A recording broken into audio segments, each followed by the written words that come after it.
Hey, it's Chris and Brian here from Resolve Technology, and today we want to talk about Windows 11 and trying to upgrade your Windows 10 operating system to Windows 11. And Chris has run into some issues lately with clients, specialized machines, and hardware not meeting the specs. So we don't want that to happen to everybody out there. Make sure you're selecting the right devices for Windows 11. So Chris, maybe you could shed some light on that for us. So yeah, I think we've said in other videos you want like an 8th gen Intel CPU or newer and AMD Ryzen second generation or 2000 series or newer. Essentially, the big thing with Windows 11 is the TPM 2.0 requirement and the secure boot requirement. Now, sometimes you may have a compatible device that, say you trying to get the PC Health app to see why you can't get Windows 11 upgrade and it's like it says, doesn't meet requirements, try again or something to that effect. Sometimes you have a capable system, but certain features are not turned on in the BIOS or on the system that would allow you to do the upgrade. I think if you use the Rufus USB tool, there is an option to bypass Windows 11 requirements. And there is little hacky workarounds you can do to force the upgrade. But generally, we don't do that with clients with unsupported hardware because if it does suddenly stop being able to be patched, then you're going to run into an issue that you likely don't want to deal with. But yeah, you want the BIOS and UEFI mode. Essentially, within the BIOS or the firmware, the motherboard that controls everything, there's, generally most computers you get today are going to be in UEFI, but you can turn on like compatibility mode or CSM, which, you might see people use something like that if they're using Linux as their operating system versus Windows. And I got a couple screenshots. This is from a MSI BIOS here. And Asus, MSI, Gigabyte, they all kind of look slightly different, maybe different colors.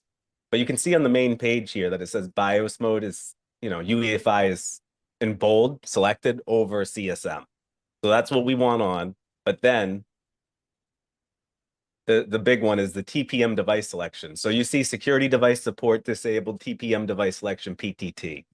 PTT is like the firmware or the software-based TPM that's like on a supported processor. So most Intel 8th gen or newer have this thing called Intel PTT. You turn that on and it acts as TPM 2.0 for you. AMD's, I believe, is FTPM or something to that effect. And then the security device support is currently set to disabled because we're using Intel PTT. So for example, my computer I use at home, I actually manually have to go in there and set PTT to disabled. Usually this is the default now, but I disable it because I have my own standalone TPM module that's installed on the motherboard itself. And in that case, you'd want TPM, you'd want this off, and you'd want security device support set to enable. Okay, cool. And another thing is with secure boot, if you just have secure boot enabled standard, you'll generally see that, that's enabling secure boot. However, sometimes you might see custom OS, which is being the case if you're using a different operating system other than Windows.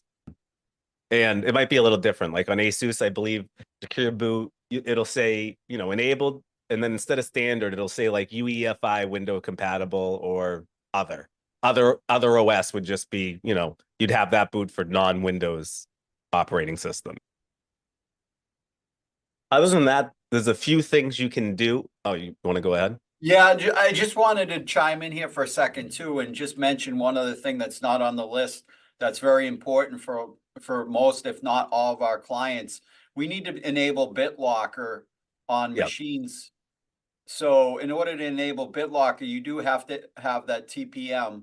So not only for Windows 11, but like even if you're doing a Windows 10, most of the stuff that we have out there has the ability to switch on off and on TPM, and that way we can switch on BitLocker, which is part of Windows, to secure the disk. Go Yeah. ahead, Chris. Sorry, I just wanted Yeah, to add no, that. that's all right. So another thing you can do if you want to check if TPM's on, you can do run and then you type in tpm.msc in the run here. And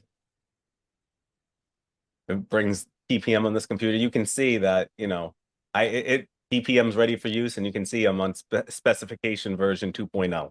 I think under system information too, you just type system information here. It might say like your secure boot state, like, yeah, BIOS mode, UEFI, secure boot is on. I thought it might show TPM in here, but I might be mistaken. Yeah. But yeah, no, those are just a few things you can do.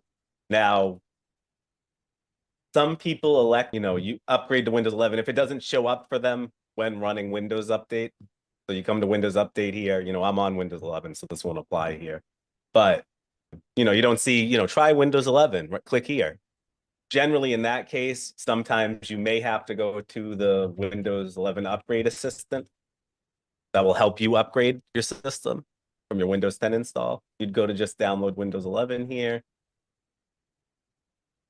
and then you'd run this. So I've also had people, they didn't get like a 23H2 or 22H2, feature update for Windows. You could actually run this install assistant and it would actually just update you to the next version too. And that's another way if you ever, because sometimes you have enablement packages, there's different things you might have to do to get an update you're looking to get because you need a feature or whatnot. But you just run this Windows Update Assistant. It will generally say, hey, check the PC Health app first. What, check now.